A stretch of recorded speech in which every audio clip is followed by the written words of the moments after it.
오늘은 예수님이 태어나시니라. 이제 제일 중요한 부분이네. 예수님이 태어나시니라. 마태복음 1장 16절 말씀, 마태복음입니다. 마태복음 1장 16절 말씀 같이 있습니다. 야곱은 마리아의 남편 요셉을 낳았는데 마리아에게서 그리스도라는 예수님이 태어나시니라. 여기 야곱이 요셉을 낳았다 되어 있죠. 야곱은 마리아의 남편 요셉을 낳았는데, 그리고 누가 보면은 헬리가 요셉을 낳았는데, 그건 헬리가 요셉을 낳았을 때 요셉은 사위입니다. 그래서 마태복음 1장 12, 16절 예수님이 태어나시니라. 예수님이 태어나시니라. 잠깐 기도합시다. 위대하시고 거룩하신 주 하나님 감사합니다. 저희 가운데 하나님께서 친히 이 땅에 육신을 입고 오셔서 약속하신 말씀대로 저에게 구원자 예수 그리스도를 허락해 주시면 감사합니다. 이 시간 이 예수 그리스도의 태어나심에 대해서 배우기를 원합니다. 하나님께서 지혜와 계심을 주시고 깨닫는 마음을 주시고 또 역사 속에서 어떻게 주님이 이 땅에 오셨는지 잘 배우고 그분이 또 누구신지 잘 알 수 있도록 하시고, 아직 이 자리에 예수 그리스도 누구인지 잘 알지 못하고 그분이 주요 그리스도이심 하나님인 것을 믿지 못하는 그런 혼들이 있다면 주님께서 구원해 주실 간구하며 눈을 열어주시고 지각을 열어주시고 이제 예수 그리스도를 알고 믿고 고백하는, 그래서 구원받는 그런 혼들이 있도록 도와주실 간구합니다. 은혜 많이 부어주십시오. 주의 성령께서 역사해 주시고 또 주께서 친히 말씀을 저희 가운데 저희 마음속에서 오다 부어주십시오. 감사드리며 주의 승기도합니다. 아멘. 하나님 다윗을 왕으로 삼으시고 그의 허리에서 나올 한 씨, 그의 허리에서 나올 한 씨가 그리스도가 될 것임을 말씀해 주셨습니다. 하나님께서 말씀을 해주셨는데 다윗에게 내가 죽을 때만, 네가 죽고 나서 조상들과 함께 잠들 때 내 배에서 나올 한 씨가 그리스도가 될 것이다. 그렇게 말씀을 해주셨어요. 그가 다윗의 왕자에 앉아서 영원히 그의 왕국은 영원할 것이다. 이렇게. 다윗은 주께서 자신에게 주신 말씀이 자기 아들 솔로몬은 아니다. 다윗의 허리에서 난 씨가 왕자를 영원히 차지한다. 그리고 그 왕국을 영원히 한다. 그 아들이 솔로몬은 아니다. 물론 솔로몬 자신이 그 아들이 되기를 간절히 기도를 했어요. 성전 봉헌식 때 보면 주님께서 다윗에게 말한 그 씨가 자기가 되기를 원했지만 그건 말이 안 되는 거예요. 그건 말이 안 되는데 다윗은 주께서 자기에게 주신 그 약속의 말씀이 아들 솔로몬이 아니고 훗날 자신이 죽은 뒤에 나올 한 사람, 즉 예수 그리스도에 관한 것임을 알았습니다. 사무엘하 7장 12, 13절입니다. 한번 보시죠. 사무엘기하 7장 12, 13절. 다윗의 허리에서 나온 그 다윗 왕조 중에서 어떤 왕도 자기가 이 사람이 되기를 원했겠지만 그렇게는 안 된다. 사무엘하 7장 12, 13절. 내 날들이 차서, 그 주님께서 다윗에게 한 말입니다. 내 날들이 차서 내가 내 조상들과 함께 잘 때 이 말은 죽어서 묻혔을 때 이 말이에요. 함께 잘 때에 내가 내 뱃속에서 나올 자고 내 뒤를 이을 내 씨를 세우고, 언제요? 네가 죽어 있을 때 말이에요. 네가 잘 때에 내가 하나님께서 내 뱃속에서 나올 자 곧 내 뒤를 이을 내 씨를 세우고, 다윗의 씨죠? 내 씨를 세우고 그의 왕국을 굳게 세우리니 그는 내 이름을 위해 집을 건축할 것이요 나는 그의 왕국의 왕자를 영원토록 굳게 세우리라. 영원토록 굳게 세우리라. 주님께서 다윗이 잘 때에 다윗의 몸에 나올 한 씨를 세운다잖아요. 그 씨를 세우고 그의 왕국을, 메시아 왕국이죠. 그리고 그가 내 이름으로 집을 건축할 것이요 이거 뭐냐, 천년왕국의 성전입니다. 해결 성전이고 나는 그의 왕국의 왕자를 영원토록 굳게 세우리라. 그런 이 다윗의 왕자, 천년왕국의 왕자는 영원토록 굳게 세웁니다. 이 말씀은 다윗의 아들 솔로몬에게 적용되는 말씀이 아닙니다. 솔로몬은 다윗이 조상들과 함께 잘 때에 그의 뱃속에서 나올 자가 아니라 다윗의 생전에 태어난 아들입니다. 다윗이 잘 때 태어난 아들이 아니에요. 솔로몬은 이 말씀이 자신에게 적용되기를 원했고 자신에게 성취되기를 기도했지만 이 말씀은 예수 그리스도를 가리키는 말씀입니다. 다윗의 씨, 다윗의 자손이란 말은 주께서 다윗에게 약속한 씨, 다윗의 아들로서 그리스도 예수님을 일컫는 말입니다. 하나님께서 다윗에게 주신 아들, 다윗에게 말씀하신 그 씨. 시편 89편 세 구절 보면 시편 89편 보시면 이 부분에 대해서 아주 상세하게 나옵니다. 시편 89편. 다윗은 이 부분에 대해서는 확실히 알고 있었어요. 다윗은 이 부분에 대해서 확실히 알았어요. 시편 89편 4절. 다윗에게 주님께서 계속해서 내 씨라고 말했는데 그 씨는 다윗의 생전에 나오지 않아요. 다윗이 죽고 나서 다윗은 조상들과 잘 때에 하나님께서 다윗의 허리에서 한 씨를 세운다는 거예요. 89편 4절. 내가 내 씨를 영원히 굳게 세우며 내 왕자를 모든 세대에 세우리라 하셨나이다. 셀라. 여러분, 내가 내 씨에 언더라인.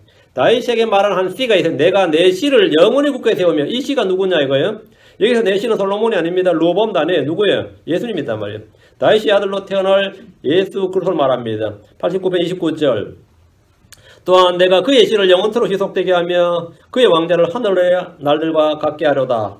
내가 그의 씨를 영원토록 굳게 세우며 그의 씨 여건더라이. 그의 씨 누구예요? 예수님이죠. 그의 씨는 예수님입니다. 89편 36절. 그의 씨가 영원히 지속되고 그의 왕자가 해같이 내 앞에 있으리니. 그의 씨란 말은 그리스도이신 예수님입니다. 솔로몬이나 그 이후에 어떤 왕도, 어떤 유대 왕들도 이 말씀에 해당되지 않습니다. 요시아나 히스기야 누구도 여기 해당되지 않아요. 그의 씨가 영원히 지속되고 그의 왕자가 해같이 내 앞에 있으리니. 그의 씨란 말은 그리스도 예수님입니다. 솔로몬이나 그 이후 어떤 왕들도 자신이 이런 왕이 되고 싶겠지만 이것은 그 언약에 해당되지 않습니다. 다윗은 자기가 죽은 뒤에 자신의 자신의 아들로 태어날 그리스도 예수님을 자신의 내 주라고 불렀습니다. 대언자 이사야는 이 사실을 확증해 줬습니다. 이사야 9장 7절. 이사야 9장 7절. 이 씨가 누군지를 확증을 해줬는데 이사야 9장 7절. 그의 정권과 화평에 번창함이 끝이 없으며 그가 다윗의 왕자의 누구가 메시아가 말, 그리스도가 말, 그가 다윗의 왕자와 그의 왕국 위에 군림하여 그것을 정비하고 이제로부터 영원토록 판단의 공의와 정의로 그것을 굳게 세우리라. 만군의 주에 열심히 이것을 이루리라. 이렇게 이 다윗의 왕자를 굳게 세울 분은 당시 이사야가 대언할 때 당시 왕이 훌륭한 왕이 요시아였다 그랬죠. 그 왕이 우시야였다. 우시야가 아니고 이 한 씨가 있는데 그 한 씨단 말이에요. 여기서 말한 그가 바로 다윗이 말한 그의 씨 예수 그리스도입니다. 다윗의 왕조는 시드기야 때 끝이 나는데 그 전에 주님은 여호야김에 대해서 여호야김에게 이렇게 말씀하셨습니다. 자, 예레미야 22장 30절. 예레미야 22장 30절. 자, 이런 구절들은 잘 봐두셔야 됩니다. 예언의 핵심 구절이에요. 예레미야 22장 30절. 주가 이같이 말하노라. 너희는 이 사람을 자식이 없는 자, 자기 날들에 형통하지 못할 자라고 기록하라. 그의 씨 중에 형통하여 다윗의 왕좌에 앉아 유다 안에 다스릴 자가 다시는 없으리라. 그러니까 여호야김의 씨 중에는 뭐라고요? 다시는 유다 왕자, 다윗의 왕좌에 앉아 유다 안에 다스릴 자가 없다잖아요. 없다면 왕좌에 앉아서 왕좌에 앉아 있는 여호야김은 아들이 셋이었죠.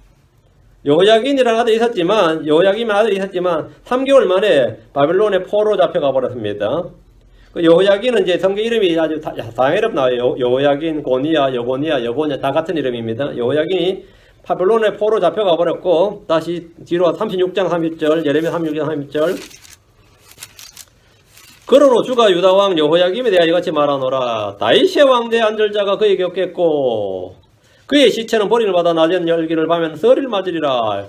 그 예레미야는 다윗의 왕대에 앉을 자가 없다 이렇게 말씀하셔. 그럼 이거 뭐냐, 왕조의 멸망을 말한 겁니다. 왕조의 멸망을 대언했는데 그 예레미야가 자기 입으로 이렇게 막 주의 말씀을 대언하면서 또 다른 한편에서 다윗의 왕자는 영원히 끊어지지 않는다고 또 막 대언을 내요. 이게 이랬다 저랬다 하는 게 아니단 말이죠. 예레미야 33장으로 갑니다. 앞으로 33장 17절 18절. 예레미야 33장 17절 18절.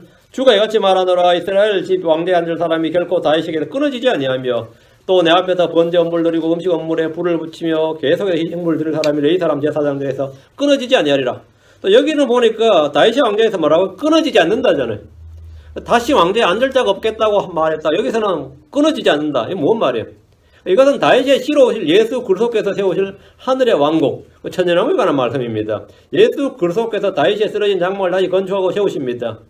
그러니까 이 왕자는 끊어지지 않는단 말이죠. 이스라엘 집 왕좌에 앉을 사람이 결코 다윗에게 끊어지지 않는다. 이것은 메시아 왕국, 메시아를 말하는 것이고 여호야김의 아들이나 혈통적으로 그 다윗 왕조는 끝이 난단 말이죠. 주님께서 여자의 씨로 다윗의 왕좌에 앉을 다윗의 허리에서 나올 씨, 바로 예수 그리스도가 와야 이 말씀이 된다는 거죠. 이 말씀이 성취된다. 주님께서 사도행 15장 16절에 이 일 뒤에 내가 돌아와 다윗의 쓰러진 장막을 다시 건축하고 내가 그것이 허물어진 것을 다시 건축하며 내가 그것을 세우리니. 다윗 왕조가 멸망한 뒤 14대가 지나서 주께서 다윗에게 약속하신 예수 그리스도께서 이 땅에 오셨습니다. 자, 본문을 보겠습니다. 자, 마태복음 1장 12절입니다. 그들이 바벨론으로 끌려간 뒤에 여고니아는 살라디엘을 낳고 살라디엘은 스룹바벨을 낳고 이제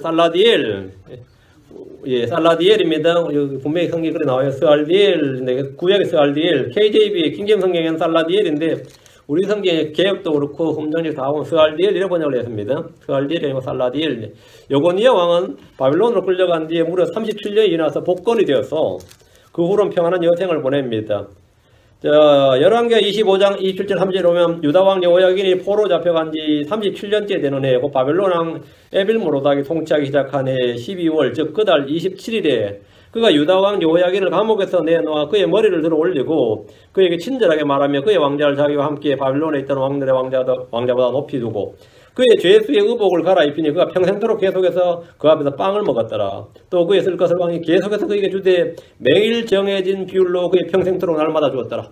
바벨론에 포로 잡혀간 이 왕을 여호야긴을 에빌므로닥이 12월 27일에 자기가 왕이 돼서 12월 27일에 복권을 시켜줘요. 사면 복권이에요. 복권을 시켜주고 나서는 그 바벨론의 왕들이 많이 있죠. 예, 왕들이 많이 있는데 그 왕들보다 더 지위를 높여줬습니다. 이때가 주전 561년으로 에빌므로닥이 왕이 오른 해였습니다. 바벨론 왕은 어린 나이에 잡혀온 유다의 왕을 바벨론의 모든 다른 왕들보다 높였고 함께 빵을 먹었습니다. 이는 대언자 예레미야가 바벨론에 항복하는 자들은 살 것이다. 이 내언의 말씀에 따라서 그가 유일하게 항복했던 왕이기 때문입니다. 주의 말씀은 더딜지라도 반드시 이루어집니다. 포로로 잡혀간 37년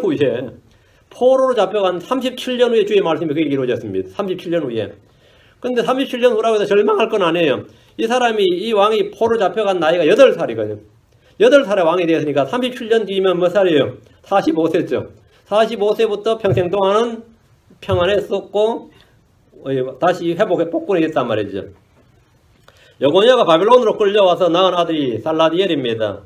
역대기상 3장 17절 19절 보면 역대기상으로 갑니다. 3장 17절 19절 여고니아의 아들들은 아실과 그의 아들 살라디엘과 또 말기란과 붓다야와 데나살과 여가미야와 호사모 느다비야요 부다야의 아들들은 스룹바벨과 시므이요 스룹바벨의 아들은 무슬람과 하나냐와 그들의 누이 슬로믹과 또 하수바와 오헬과 베레기야와 하사다와 유사페셋 5사람이요. 이렇게 족보가 쭉 나오는데 역대기가 족보가 많이 나오죠. 여고니아는 포로 잡혀가서 오랫동안 옥중에 있었지만 다시 복권된 후 왕으로 다시 복권이 된 후에 바벨론의 다른 왕들보다 더 높은 지위를 얻었고 자식들을 많이 낳았습니다. 그런데 여기서 문제가 좀 터집니다. 역대기에 따르면 스룹바벨을 낳은 아버지는 부다야입니다. 그렇죠? 부다야의 아들들은 스룹바벨이 나오잖아요. 스룹바벨의 아들은 무슬람과 하나냐 이렇게 나오죠. 부다야로 나오지. 역대기에 따르면 스룹바벨의 아버지는 부다야예요. 역대기상 3장 19절에 지금 부다야의 아들들은 스룹바벨과 시므요 스룹바벨의 아들들은 무슬람과 하나냐와 그들의 누이 슬로막과 이렇게 스룹바벨의 아버지는 부다야고 자식은 뭐라고요? 무슬람, 하나냐 그리고 누이가 나오는데 마태복음에는 살라디엘이 스룹바벨을 낳았다 나오죠. 부다야가 낳았다 그러지 않고 스룹바벨을 낳은 거예요. 살라디엘이라잖아요. 마태는 여고니아, 살라디엘, 스룹바벨, 아비웃 이렇게 계보를 잇는단 말이지. 근데 역대기에 따르면 기록은 스룹바벨은 부다야의 아들이라고 그러고 그렇죠? 역대기는 부다야가 낳은 스룹바벨 자식들 중에는 아비웃이라는 사람이 없습니다. 이게 자식도 안 맞고 아버지도 안 맞아요. 족보가 지금 족보를 따지면 역대기와 마태복음에는 스룹바벨을 중심으로 아버지도 자식도 이름이 맞질 않습니다. 살라디엘의 아들 스룹바벨은 마태복음과 누가복음에 모두 나오는 형식인데 누가복음에 나오는 살라디엘의 아들 스룹바벨의 아버지는 여고니아가 아니라 누가복음에 넬이라고 나와요. 마태는 여고니아가 바벨론으로 끌려간 뒤에 거기서 살라디엘을 낳았고 살라디엘은 스룹바벨을 낳았다 이렇게 말합니다. 이시의 아들 다윗 왕 때 솔로몬과 나단이 갈라지듯이 바벨론 포로기 때 여고니아의 아들 스룹바벨 때 다시 한번 갈라집니다. 누가복음에서는 스룹바벨이 레사를 낳았다고 합니다. 마태복음에서 스룹바벨은 아비웃을 낳았다고 합니다. 누가복음은 생물학적으로 부자관계를 기술하고 있고 누가복음 생물학적 말 그대로 족보예요. 족보 계보인데 마태복음에는 생물학적 관계가 아니라 왕가의 정통성에 따라서 그 이름을 딱 기록한 겁니다. 약속의 상속권, 즉 장자권이 계승되는 순서대로 기록을 한 겁니다. 아브라함, 이삭, 야곱, 유다, 다윗으로 이어지는 약속의 상속은 요시야, 여고니아로 이어지다가 바벨론 포로기 때문에는 살라디엘, 스룹바벨로 이었다 이거예요. 살라디엘이 받았고 살라디엘을 이어서는 스룹바벨이 됐다. 어떤 경로는 스룹바벨이 유다의 그 왕이 정통성을 물려받았다 이 말이에요. 이거 생물학적 이때는 이 부자관계는 아니었던 것 같습니다. 13절 스룹바벨은 아비웃을 낳고 아비웃은 엘리야김을 낳고 엘리야김 아소를 낳고 포로기 후에 페르시아 왕 고레세 칙령에 따라서 1차 유대인 귀환이 있었는데 유대인들의 총독이 된 사람이 스룹바벨입니다. 유다가 망하지 않았더라면 그가 왕이 될 사람이었는데 왕이 되지 못하고 총독으로, 유다의 총독으로 귀환을 한 겁니다. 예루살렘 재건을 위해 온 힘을 다 바쳤습니다. 유대인들의 포로 귀환에서부터 성전 건축, 성벽 재건까지 모두 스룹바벨의 주도하에 이루어졌습니다. 그는 멸망한 왕조의 후예로 사라진 것이 아니라 에스라, 느헤미야, 학개, 스가랴 같은 대언자들의 도움을 받아서 민족의 부흥을 위해서 온 힘을 기울였습니다. 참, 우리가 에스라서 보면 나오죠. 에스라 3장에 보면 잘 나오죠. 3장 2절에 제단을 쌓고, 다음에 5장에 성전 건축하고 나오죠. 그리고 말씀에 순종하고 두려워했다는 이 스룹바벨이에요. 주님 스룹바벨 향해 이렇게 말씀하셨습니다. 학개서 2장의 3절에 만군의 주가 말하노라. 오 스알디엘의 아들 내종 스룹바벨아, 주가 말하노라. 내가 너를 택하였으므로 그날에 내가 너를 취하고 너를 인장으로 삼으리라. 만군의 주가 말하노라. 주님께서 스룹바벨을 다윗처럼 특별하게 여기고 계시는 보여주는 말씀입니다. 스가랴에서 스룹바벨에 대한 주의 말씀도 있습니다. 스가랴 4장 6절 9절. 그때 그가 내게 응답하여 말하 이르되 주께서 스룹바벨에게 하신 말씀이라 아니라, 스룹바벨에게 하신 말씀이 있단 말이에요. 스룹바벨에게 이르시되 힘으로 되지 아니하고 능력으로 되지 아니하며 오직 내 영으로 되느니라. 만군의 주가 말하노라. 오 큰 산아, 내가 무엇이냐? 스룹바벨 앞에서 내가 평야가 되리라. 그가 그의 머릿돌을 내놓을 때 큰 외치로 부르기를 은혜가 그 돌에 있을지어다 하리라 하였느니라. 또 주의 말씀이 내게 임하니라. 이르시되 스룹바벨의 손에 이 집에 기초를 놓았은즉 그의 손이 또한 그것을 끝마칠 것이요 만군의 주께서 나를 너에게 보내신 줄을 내가 알리라. 그래서 이 성전을 스룹바벨 성전 이렇게 말합니다. 스룹바벨이 시작하고 스룹바벨이 끝마쳤다. 기초를 놓았고 끝마쳤다 이 말이에요. 그래서 스룹바벨이 왔을 때 경제력도 없고 군사력도 없고, 문제는 성전 건축 인부도 엄청나게 필요합니다. 근데 인력도 없었어요. 왜? 바벨론 돌아온 사람이 많지가 않았습니다. 바벨론 털을 잡은 사람들은 안 돌아가죠. 여러분이 한국에 돌아가라 그러면 돌아가겠어요? 그러다 만약 전쟁이 터져가지고 폐허가 됐다. 자, 한국으로 돌아가라 그러면 어떨 것 같아요? 근데 미국 대통령이 입법으로 여기 있는 한국 사람은 모두 한국으로 돌아가서 한국을 재건하라 그러면 강제로 가야 되잖아요. 근데 고레스가 칙령을 내리는데 이 바빌론에 있는, 페르시아에 있는 유대인들은 다 돌아가라 이렇게 칙령을 내려서 꼼짝이 가야 되는데 가고 싶은 사람은 가라 이랬단 말이죠. 원하는 자는 가서 이러니까 원하는 자가 누구예요? 페르시아에도 못 사는 사람들이죠. 거기서 장사를 하든 뭘 하든 간에 지금 자리 기반을 못 잡은 사람들만 돌아가는 거예요. 그 말은 뭐냐면 가장 가난한 사람이 돌아갔다는 말이에요. 여기서 볼 일 없는데 우린 돌아가자. 돌아가면 뭡니까? 70년 동안 폐허가 된 땅에 뭐가 있어요? 근데 그런 사람들이 지금 올 때 그래도 고향으로 간다니까 그래도 뭐 헌금도 좀 하고 성전도 짓는다 그러니까 헌금하고 한다. 그거 갖고 와서 지금 성전 지어야 되는데 인력도 부족하지 돈도 부족하지 그래서 뭐 기술자들만 다 들어온 것도 아니고 엄청나게 어려웠어요. 이거는 진짜 1948년에 유대인들이 다시 팔레스타인 정착할 때 2차 세계대전 때 막 유대인들이 유럽 유대인들은 우리가 다시 나라를 세우자 그래가지고 영국에서 야 아르헨티나 땅 줄게 그러세요.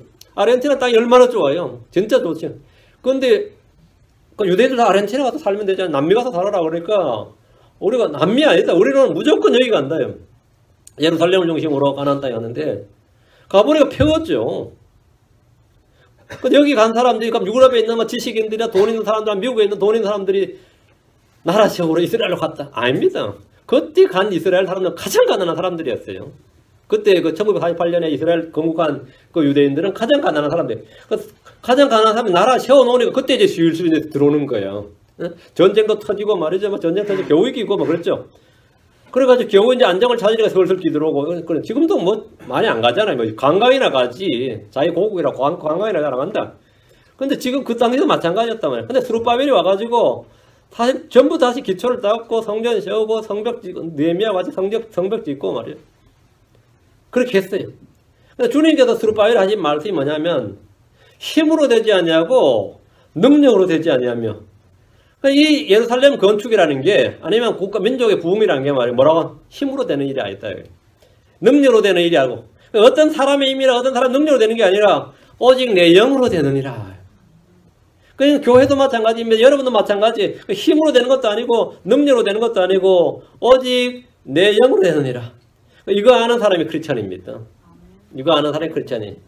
그러니까 힘으로 그렇게 했어도 안 되고 그렇게 재주 부리고 깨를 부려도 안 되는데 어떻게 된다 말이에요. 그런 거 있죠. 그래서 주님께서 오직 내 영으로 되느니라. 이거 여러분 이건 외워놓으세요. 힘으로 되지 않냐고 능력으로 되지 않으며 오직 내 영으로 되느니라. 세상 사람은 운으로 된다 그래요. 운이 70%라잖아요. 운으로 되는 게 아니라 오직 내 영으로 되느니라. 만군의 주가 말하느라. 오 큰 산아 내가 무엇이냐. 큰 산아. 그 스룹바벨 앞에서는 노예가 전부 다 큰 산이었어요. 그 당시에는 스룹바벨이 뭐 하려면 반의 세력밖에 없었어요. 반의 세력밖에. 그것도 정치적 힘이 있는 것도 아니에요. 스룹바벨은 총독으로 왔지만 총독으로 왔으니까 당연히 본토의 영향을 받는단 말이죠. 페르시아 왕의 명령이 없으면 하나도 못합니다. 그 주변 나라들이 반대하면 아무것도 못해요. 큰 산아 내가 무엇이냐. 스룹바벨 앞에서 내가 평야가 되리라. 이거 우리 주님께서는 내가 믿음이 겨자 씨앗할 만한 믿음이 있어 바로 이 산다라 들려 저바에 던지라면 그대로 되리라. 이게 바로 이 말씀이 큰 산아 내가 무엇이냐. 스룹바벨 앞에서 내가 평야가 되리라.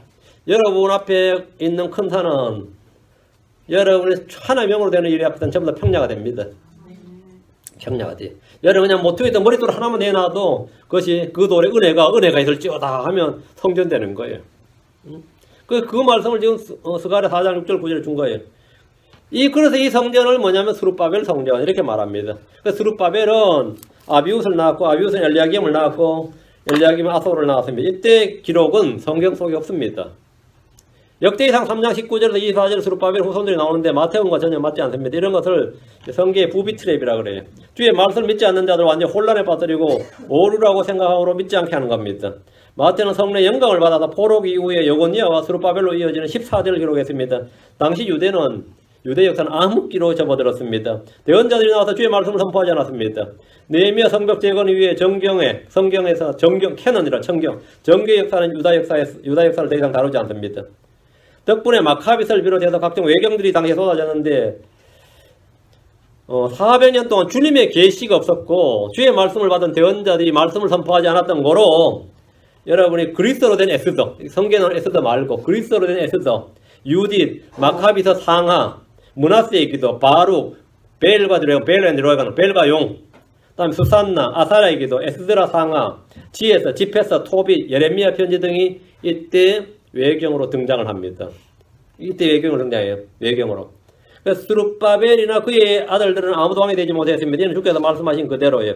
주께서 주가 이같이 말하노라. 너희는 이 사람이 자식이 없는 자 자기 날들에 형통하지 못할 자라고 기록하라. 그의 씨 가운데 형통하여 다윗의 왕제에 앉아 유다에서 다스릴 자가 다시 없으리라. 이 말씀대로 된 겁니다. 다윗의 왕제에 앉을 자가 그에게 없겠고, 그래서 스룹바벨은 왕이 못된 거죠. 여고니아의 아들들 중에 지금까지 그 누구도 다윗 왕자에 앉아서 유다 안에서 다스리지 못했습니다. 유다는 당시 제국들이 임명한 총독이 다스리거나 그들이 세운 왕들이 다스렸습니다. 예수님 당시에도 유대인 왕이 없었어요. 헤롯 왕이 있었죠.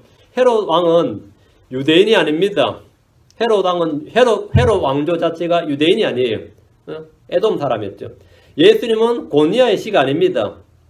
14절 아소르는 사독을 낳고 사독은 아킴을 낳고 아킴은 엘리웃을 낳고 왕조는 멸망했지만 약속의 상속자들은 계속 이어졌습니다. 아소르, 사독, 아킴, 엘리웃이 그들입니다. 이들은 구약성경 어디에도 언급되지 않는 이름들입니다.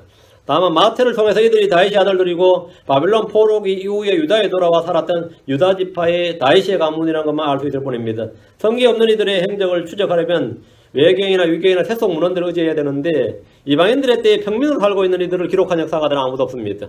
이들은 왕이 아니라 돌아온 이후로 스룹바벨 이후로 이들은 평민으로 살고 있었어요. 요셉만 해도 그냥 갈릴리의 목수로 살고 있었습니다. 뭐 예루살렘에 살고 있던 것도 아니고 예루살렘의 대지주로 살고 있다든가 귀족으로 살고 있다는 게 아니라 갈릴리 총구석에서 이름 없는 목수로 살고 있었단 말이죠. 완전히 멸망한 왕조의 후예들은 삶이 그런 겁니다. 여러분 지금 뭐 이시 왕조의 후예들이 어디 살고 있어요? 이제 거의 다 죽었겠지 지금은. 어떤 사람은 가수가 됐고 어떤 사람은 술집에서 바텐더 했습니다. 어떤 사람은 미국에 이민와 살았고 어떤 사람은 일본에 살았고 지금 다 흩어져서 가끔 가다 이제 가심난이 하나 나왔죠. 뭐 마지막 왕손 누구 죽었다 이런 식으로. 그러니까 뭐 전주이시에서는 알지 몰라도 우리가 그 사람 누군지 알 게 뭐예요. 응? 그 사람은 다 가난하게 살았고 국가에서 어떤 보조금도 주지 않았습니다. 이승만 씨도 양녕대군의 후손이에요. 이승만 씨도 왕조의 후손입니다. 근데 이승만 씨가 가장 싫어했던 사람이 이시왕조 사람들이었어요. 그 이승만이 대통령이 될 때 일본에 살고 있던 이시왕조 후예들은 이제 우리의 그 전주이시 우리의 그 어떻든 혈족이 다시 대통령이 되었으니까 빨리 고국으로 돌아가겠다. 그럼 경복궁이나 이거 좀 왕실 재산이니까 돌려주겠지 생각하는데 오려면 오라 그러면서 오려면 오라 그러는데 그 말이 오면 죽여버리겠다는 식의 들렸어요. 그 왕실 아무도 못 들어왔습니다. 오히려 박정희 때 다 들어왔지. 박정희 때 들어와서 뭐 아픈 사람을 고쳐도 주고 이제 국가 돈으로 이렇게 했지. 이승만 씨가 얼마나 싫었던지 일본서 해방이 됐는데 자기가 대통령이 됐는데 일본도 아무도 못 돌아왔어요. 아무도. 그게 멸망한 왕조의 후손들이라기 그런데 다윗 왕조의 후손도 스룹바벨을 어쨌든 총독이 돼서 했지만 스룹바벨 이후부터 뭐 아소르, 사독, 아킴, 엘리웃 알킴 뭐예요 이 사람들은. 이 사람은 그냥 평범한 진짜 어떤 평범한 평민들보다도 더 사실 비참하지. 그냥 우리가 그래도 왕조 다윗 왕조 후예인데 뭐 이 정도지. 남이 알까봐 부끄럽다 뭐 이런 식이단 말이죠. 남이 알까봐 뭐. 그 이방인들의 때에 평민으로 어디 이름 없는 시골에 살고 있는 이들을 역사가들이 기록한다. 이건 말도 안 되는 거죠. 오직 하나님께서만 그들을 다 아시는 거죠. 응? 그 지금도 뭐 제3성전 짓는다고 그 제3성전 지으면 제사장들이 있었어. 그 예물, 희생물 드려야 될 거 아니에요. 그 레이지팔 찾아내야 되는데 레이지팔 어떻게 찾아 지금 이스라엘에서. 그래서 아론의 후손을 찾았어요.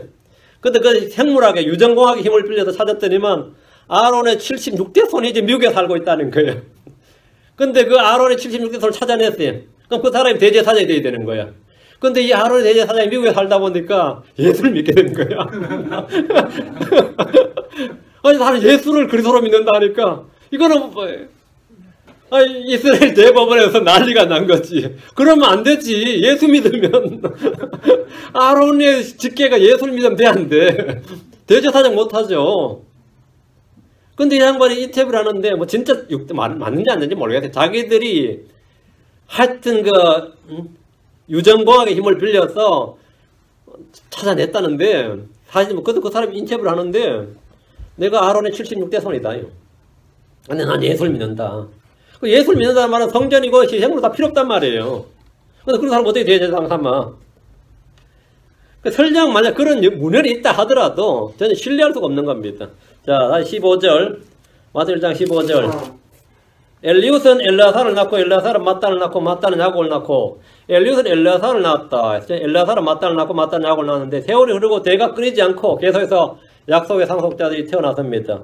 유다에서는 더 이상 아무도 그들을 일컬어 다윗의 자손들이라고 존경하거나 대우해주지 않는 그런 세월들 속에서 지금 대가 거듭되고 있는 겁니다. 이들이 믿을 것이라고는 뭐죠? 내가 다윗의 후손이라고 지금 이런 생각 보세요. 내가 엘리웃이나 엘라살이나 아니면 마단이나 뭐 야곱이라면 어떻게 생각하겠어요? 다윗의 왕조를 재건할 누가 나와야 되죠? 다윗에게 약속한 그 씨가, 다윗의 그 아들이 우리 대중에 누구 한 명이 나와야 되는 거죠. 그거 빼고는 바랄 게 없어요. 자기들이 힘으로 왕조를 재건하겠어요? 응? 그래, 이들도 없는 거다며.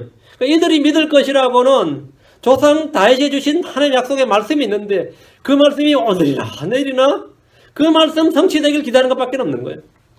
하나님께서 말씀하신 말씀이 있으니까 그 말씀 기다리고 언제나 우리 가운데 다윗의 아들, 다윗의 허리에서 나는 그 하나들 영원토록 왕자를 굳게 세우실 그 씨가 나오느냐 이거예요. 다윗의 언약대로 하나님께서 메시아 통치자를 일으켜 주실 그분이 누군지 그날만 기다리는 거예요. 그날만. 어느덧 포로로 잡혀갔던 강대국 바빌론은 무너지고 바빌론이 무너지고 나면 해방됩니까? 다음 메대, 다음 페르시아 제국, 다음 그리스 제국, 다음에 로마 제국, 점점 더 하네 이건 더. 페르시아 제국 때는요 유대인들이 살만했어요. 왜냐하면 페르시아 제국은 특징이 뭐냐면 어떤 노예를 어떤 식민지 사람들 붙들어 포로 잡아서 일을 시키면 반드시 일당을 지급했어요. 그 페르시아 같은 신사적인 이 왕조가 없는 거예요. 그 유대인들은 페르시아 제국에서는 정말 노력만 하면 일만 하면 돈 버는 거예요. 페르시아 제국은 왕들의 특징이 반드시 일하면 돈을 준다요. 반드시. 그러니까 유대인들이 페르시아 제국 때 돌아가라 그러니까 돌아가야 안 돌아가. 이런 좋은 나라예요. 이 꿈에 있는 나라지. 일한 대로 돈을 받는데 자기 나라 가면 일한 대로 돈을 못 받는데 페르시아 제국이 너무 좋은 거예요. 페르시아는 그런 면에서 선진 제국이었어요. 페르시아 제국보다 그리스 제국인데 그리스 제국은 짧았습니다. 알렉산더가 빨리 죽었단 말이죠. 그리스 제국이 4개국으로 나눠지면서 문제가 터진 거예요. 맨날 남북왕국이 싸우는 이집트 위가 싸우는 시리아가 싸우는 이가 그 중간에 유다란 말이죠. 전쟁터가 되는 거예요. 유다는. 그 차라리 알렉산더 오래 살아가지고 그 알렉산더 그리스 제국은 유대와 전쟁 안 하고 유대를 접수한 나라입니다. 전쟁 없이 접수한 나라. 왜 그러면 대제사장이 알렉산더가 예루살렘 올 때는 문을 활짝 열고 다니엘서를 딱 펴서 당신의 이름이 여기 있나이다 하면서 그냥 환영을 해버렸어요. 그래서 알렉산더 기분이 너무 좋은 거예요. 이야, 당신들의 성경에 나에 대한 예언이 있단 말이냐 해가지고 그냥 허허 하면서 그냥 집에 압제를 안 하고 그냥 평화로 그냥 딱 해줘 버렸죠. 그렇기 때문에 알렉산더가 60년, 70년 살았으면 좋았겠지만 알렉산더 30대 그냥 요절하는 바람에 장수들이 나라 갈라먹었죠. 유다는 완전히 막 그때부터 끝장난 거예요. 완전히 자기 나라 전쟁터 되는데 이걸 언제 종식시켜? 드디어 짜잔 로마가 나타난 거예요. 로마가 나타나면 좋은 줄 알았는데 로마는 정책이 분봉왕 제도예요. 황제가 다 못 다스리니까 그냥 헤롯을 왕으로 두고 시저가 그냥 헤롯을 왕으로 딱 두고 총독 하나 파견한 거예요. 너희 세금만 잘 내면 돼. 대신 우리가 너희들 완전히 지배하거나 그렇게는 않겠다. 그래서 자치권은 많이 부여했습니다. 유대인들에게. 그 왕은 없었어요. 그러니까 유대 입장에서 어떻게 된 거죠? 이 로마가 보니까 이거 로마는 그리스나 이것처럼 금방 망할 나라가 아니에요. 그 로마는 거의 천년 가는 나라예요. 로마는 갈수록 더 강대해지는 거예요. 로마는. 그 로마가 밑에 있어. 대체 우리의 왕은 언제나. 메시아가 언제 오냐? 이거 메시아는 언제 오냐? 그게 16절에 왔어요. 야고보 마리아의 남편 요셉을 낳았는데 마리아에게서 그리스도라는 예수님이 태어나시니라. 드디어 뭐 하는 거예요? 예수님이 태어나셨다잖아요. 예수님이 그냥 예수가 태어난 소용없고 야고보는 마리아의 남편 요셉을 낳았는데 마리아에게서 그리스도라는 예수님이 태어나시니라. 그리스도라는 예수님이 태어나시니 이 말은 뭐예요? 다윗에게 약속한 다윗의 아들 그분 그리스도라는 예수님이 태어나시니라. 역사에 드디어 등장해버렸어요. 야고보 마리아의 남편 요셉을 낳았습니다. 마태복음 1장에서 5번째로 여자 이름이 나옵니다. 다말이 나왔고 라합이 나왔고 룻이 나왔고 다 이름은 없는 우리의 아내, 우리 물론 바세바라고 알지만 성경 이름만 기록 안 하고 우리의 아내 했던 여자, 다음에 마리아. 마리아 이름이 기록되었어요. 마리아가 나오는데 다른 4명의 여자는 누가 누구에게서 누구를 낳았다 이렇게 나왔죠.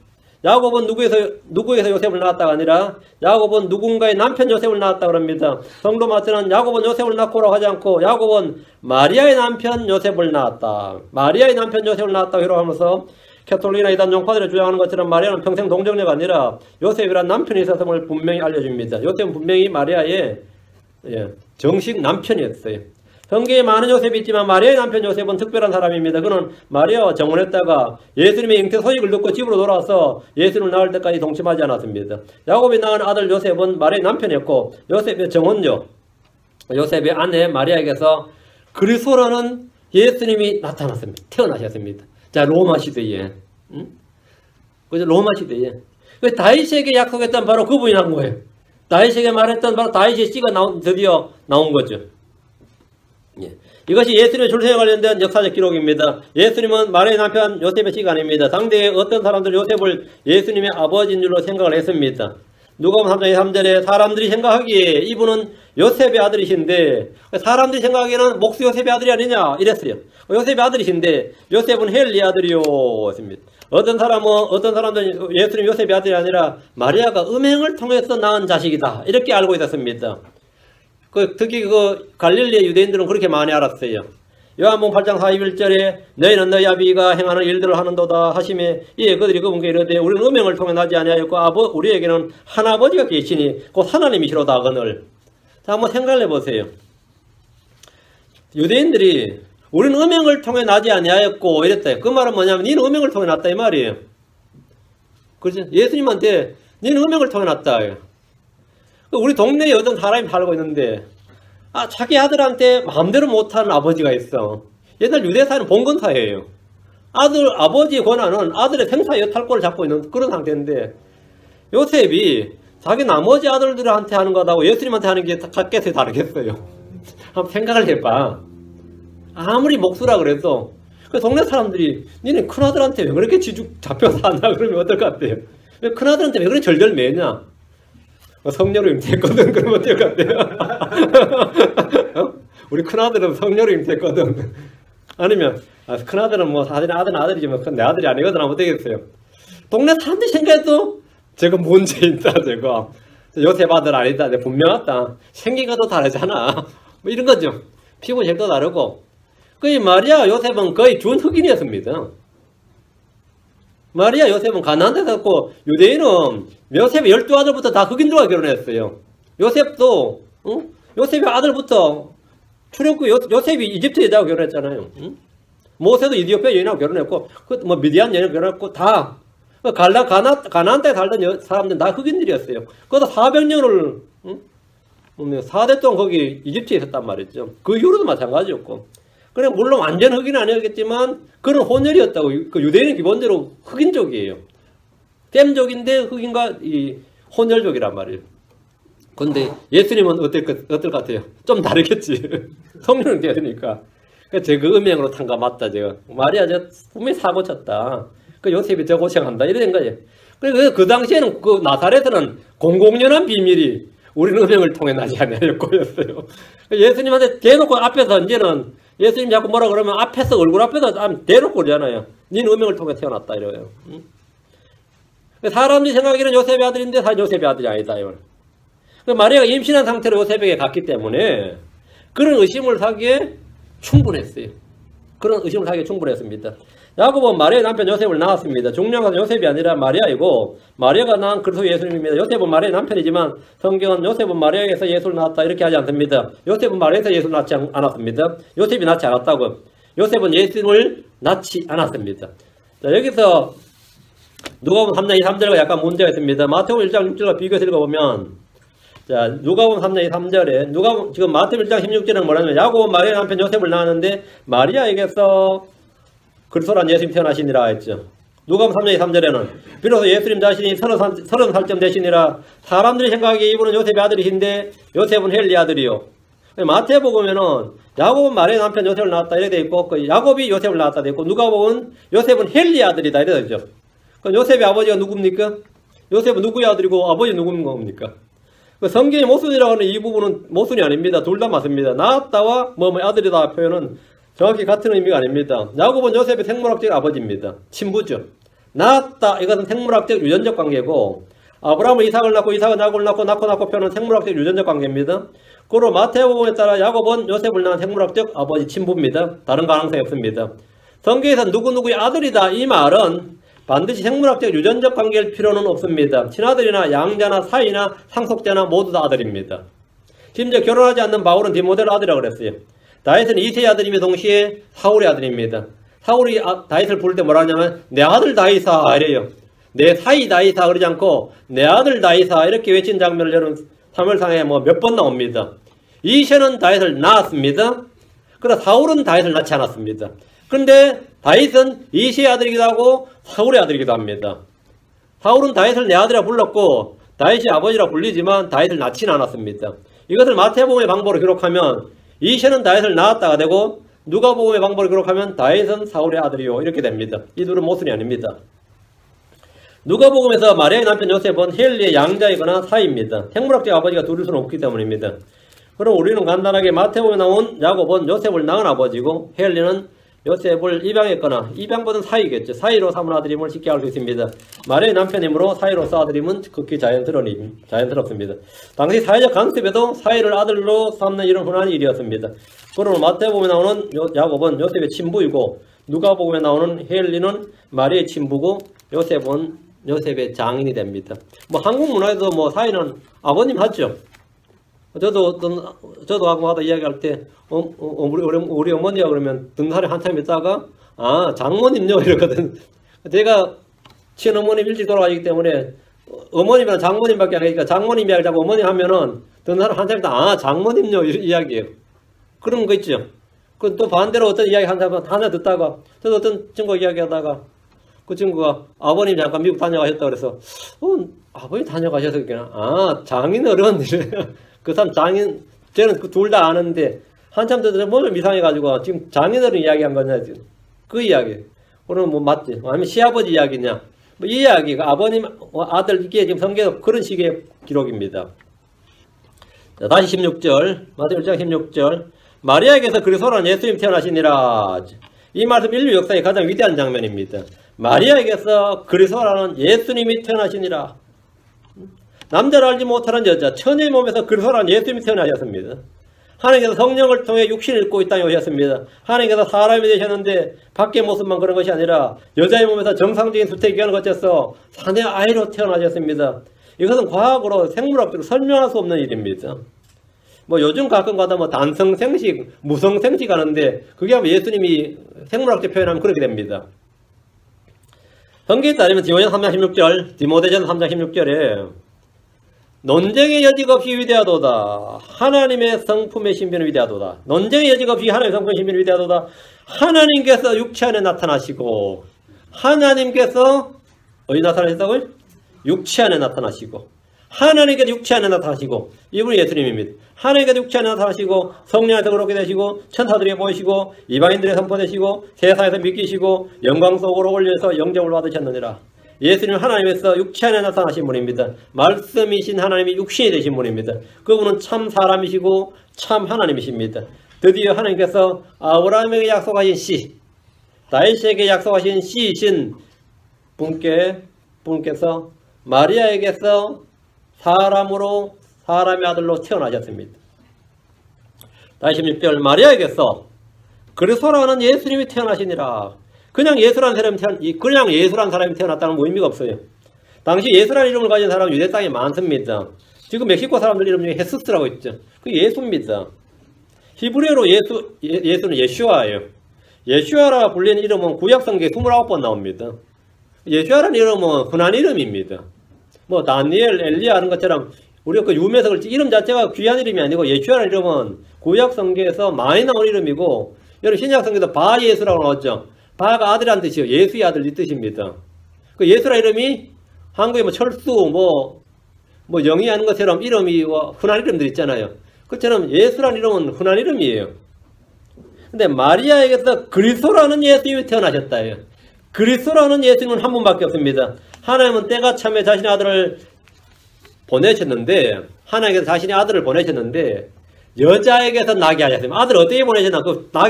보내신 방법이 독특합니다. 그냥 천사로 착 보낸 것도 아니고 보내신 방법이 어디에 보내냐면 자 갈라디아 4장 4절 갈라디아 4장 4절 하나님께서 자신의 아들을 주신 방법입니다.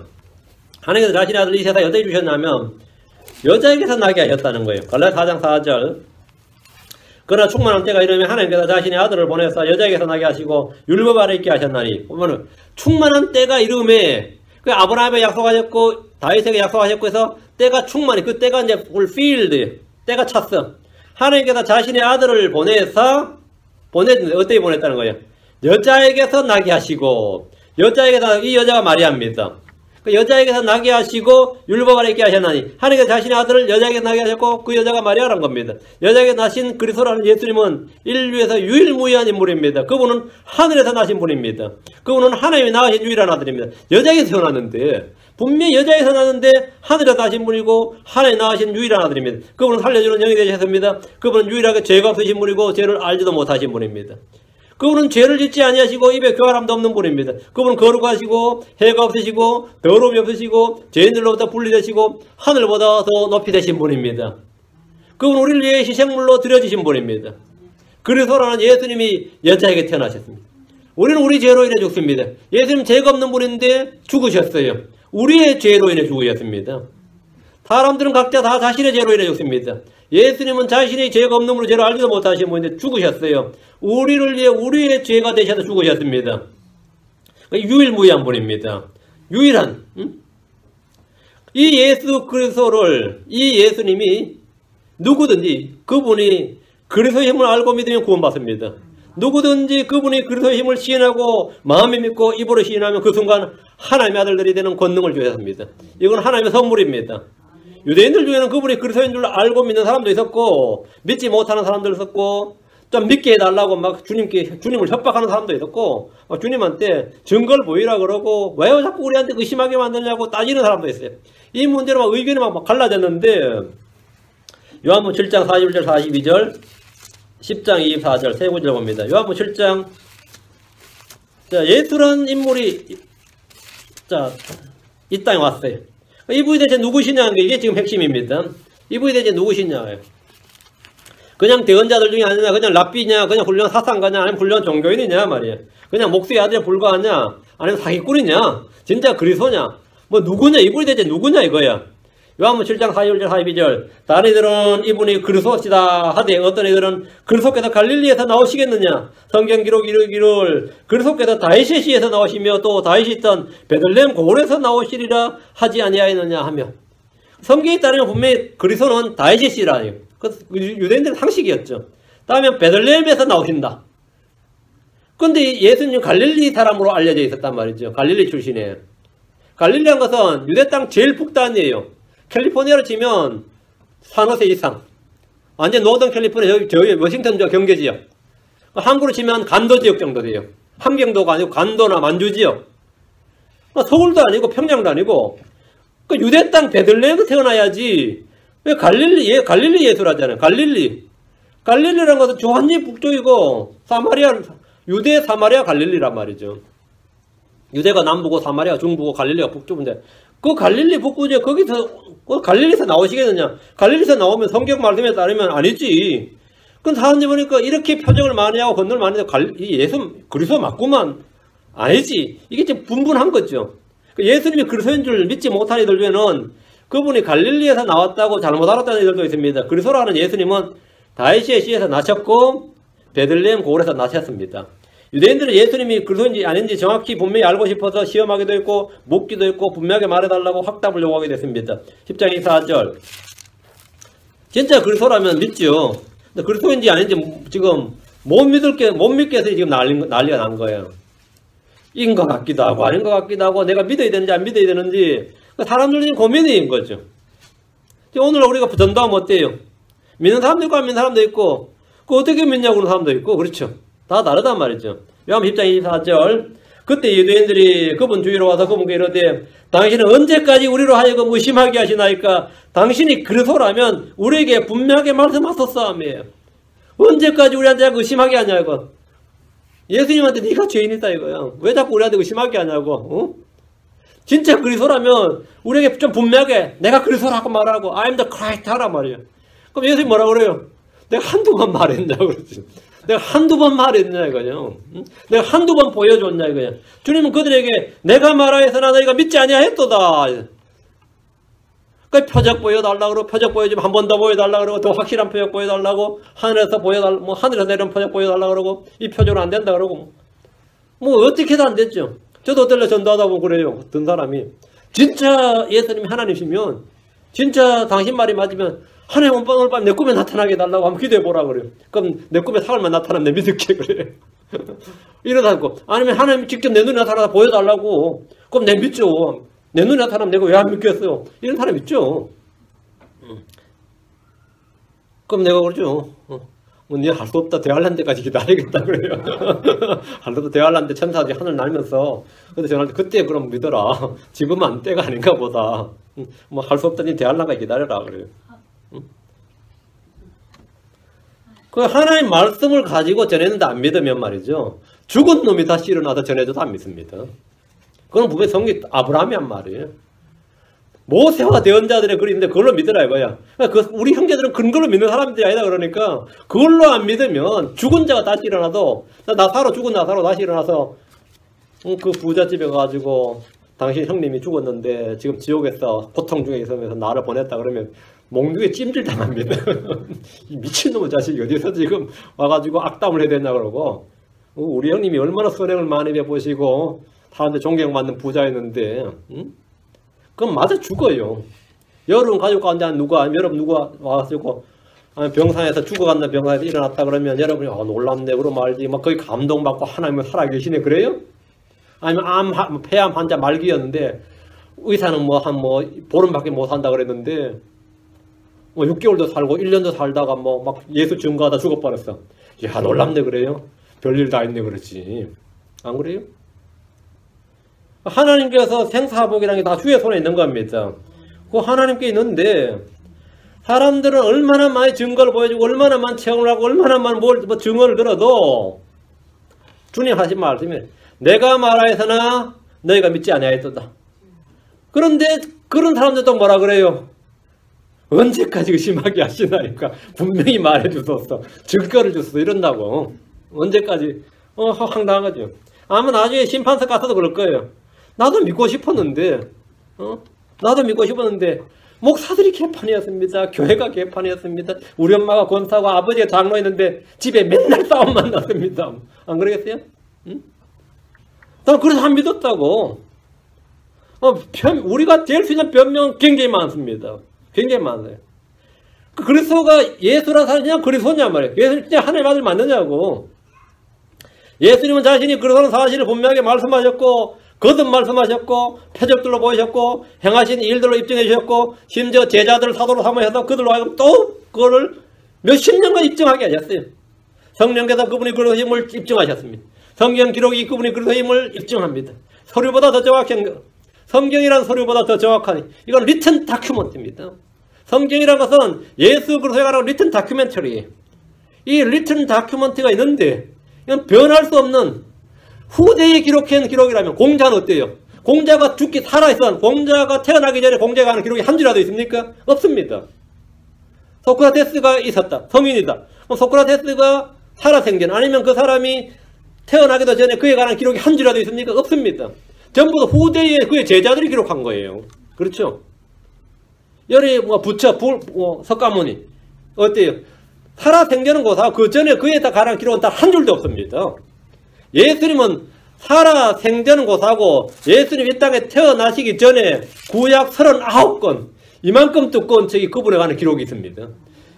예수님 후대에 제자들이 기록했다면 뺏겼든지 꾸몄든지 미화를 했든지 어떤 조작을 했든지 했다 그러면 그만이지만 태어나기 전에 나온 기록은 그건 조작이 불가능한 겁니다. 태어나기 전에 태어나기 1, 2년 전도 아니고 태어나기 1500년 전부터 모세가 기록을 했다 그러면 어때요?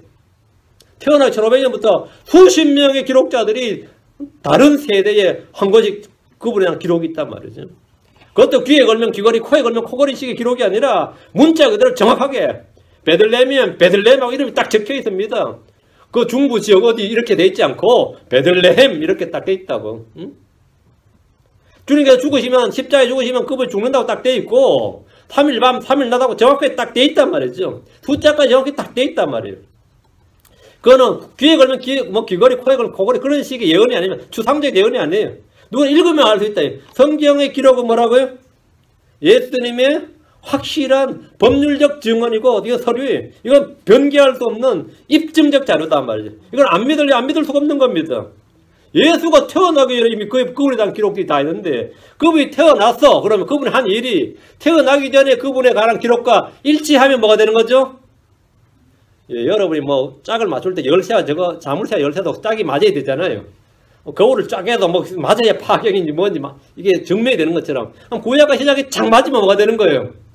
예수 그리스도 맞는 거죠. 그건 내가 안 믿으면 안 되지. 그건 나쁜 놈이지 안 믿으면.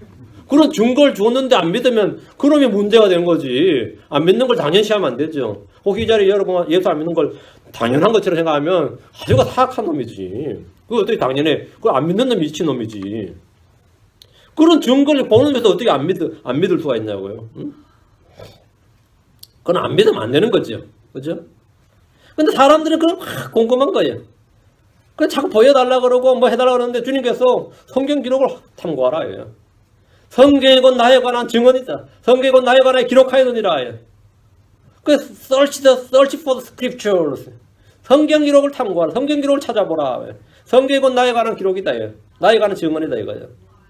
요한복음 20장 31절에 이것들을 기록함은 예수님께서 하나님 아들 그리스도심을 너희가 믿게 하려 함이요 또 믿고 그분의 이름을 통해 생명을 얻게 하려 함이니라.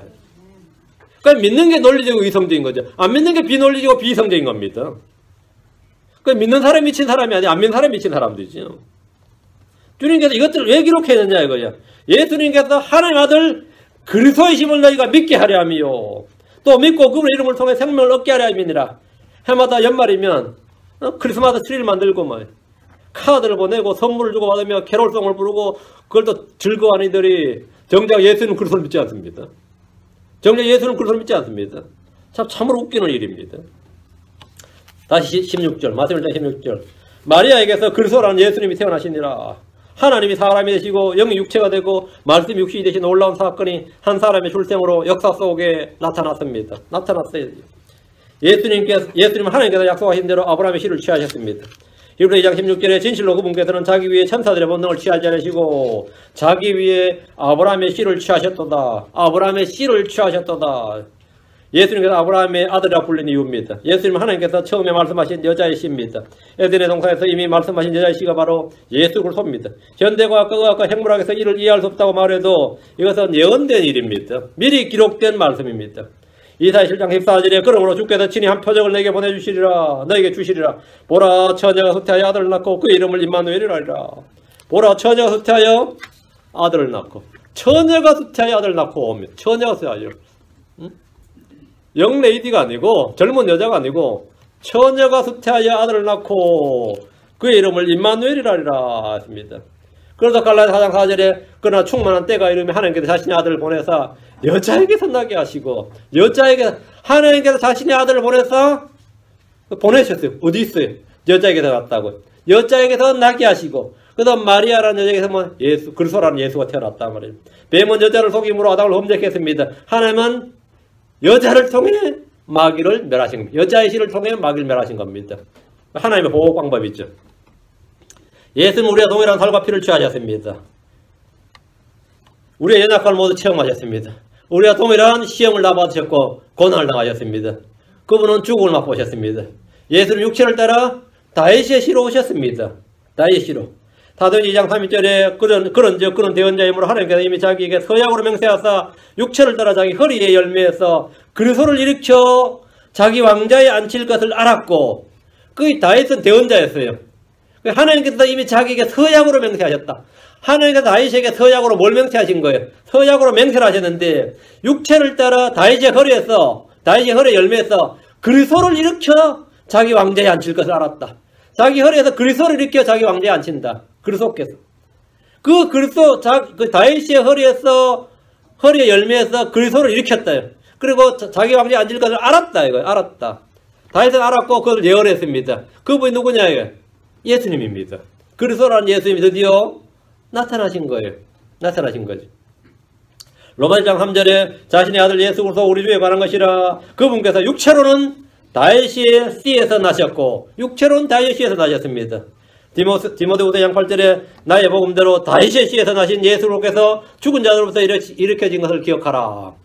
다윗의 씨에서 나신 예수 그리스도십니다. 마리아가 다윗의 씨입니다. 마리아에게서 그리스도라는 예수님이 태어나셨느니라. 이 말씀은 여자의 씨, 아브라함의 씨, 다윗의 씨란 모든 예언의 성취입니다. 마리아에게서 그리스도라는 예수님이 태어나셨습니다. 우리는 이 진리를 주님 오신 이후부터 지금까지 듣고 있고 주님 오시는 그날까지 선포하는 겁니다. 우리가 만들어낸 진리를 우리가 만들어내고 지어낸 거 아닙니다. 우리는 들은 거예요. 우리는 전해 받은 겁니다. 전에만 누가 전해줬냐면 하나님께서 대언자들과 사도를 통해서 성경에 기록을 주신 거예요. 그리고 그것을 우리가 전해 들고 받은 거죠. 우리가 받은 것을 다시 우리가 전하는 겁니다.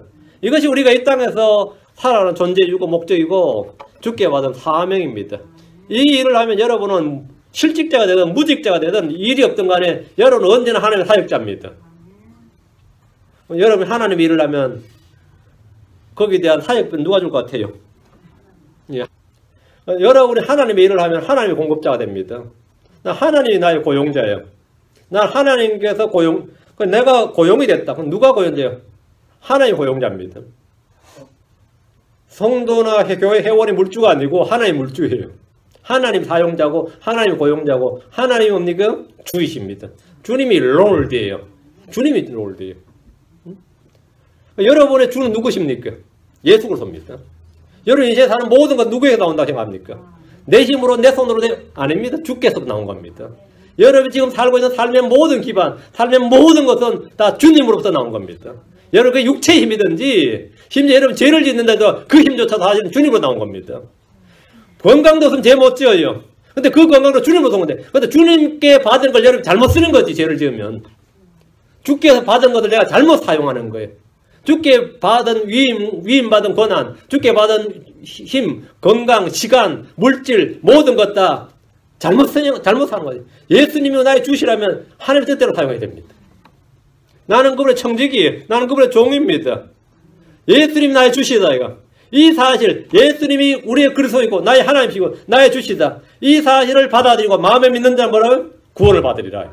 그럼 그 사람이 하나님의 아들이 되는 겁니다. 나는 그 사실을 믿고 하는 모든 일이 뭡니까? 나는 노역자가 아닙니다. 나는 하나님의 사역자입니다. 여러분이 부엌에서 칼질을 하든지 밖에서 일을 하든지 운전을 하든지 여러분은 언제나 하나님의 사역자입니다. 나는 하나님의 사역자다.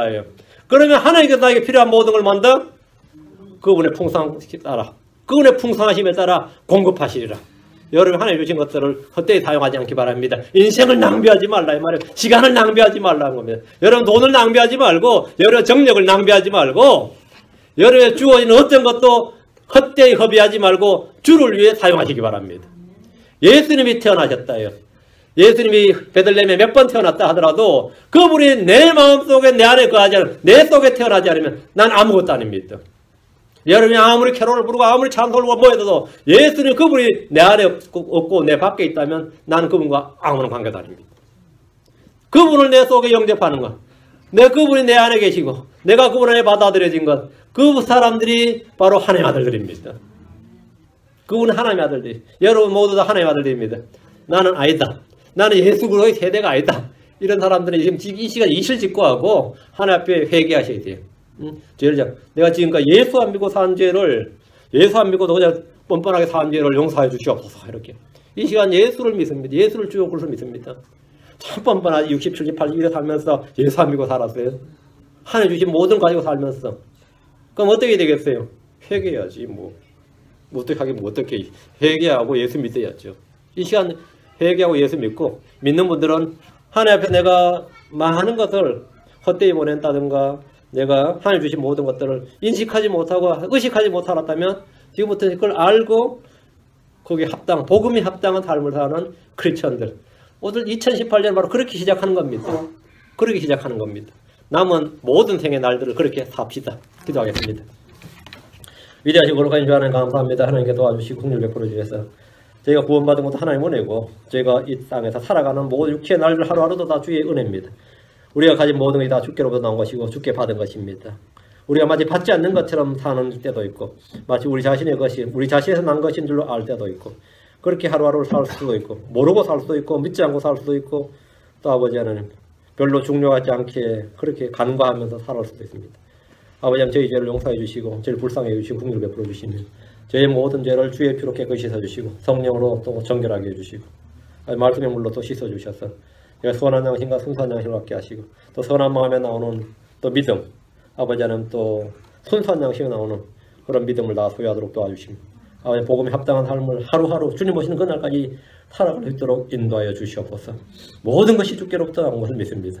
주께서 저희를 사역자로 삼으셨습니다. 저희를 청지기 신실한 사역자, 선실한 청지기로 삼으셨습니다. 아버지 하나님 도와주십시오. 저희가 하루하루를 주의 사역자로서 어느 일터에서 있든지 어느 장소에 있든지 어느 시간이든지 그렇게 주의 사역자로 살아가도록, 주의 청지기로 주의 종으로 주를 섬길 수 있도록 은혜와 복을 넘치도록 베풀어 주시옵소서. 감사드리며 주의 성기도합니다. 아멘. 예, 마치겠습니다.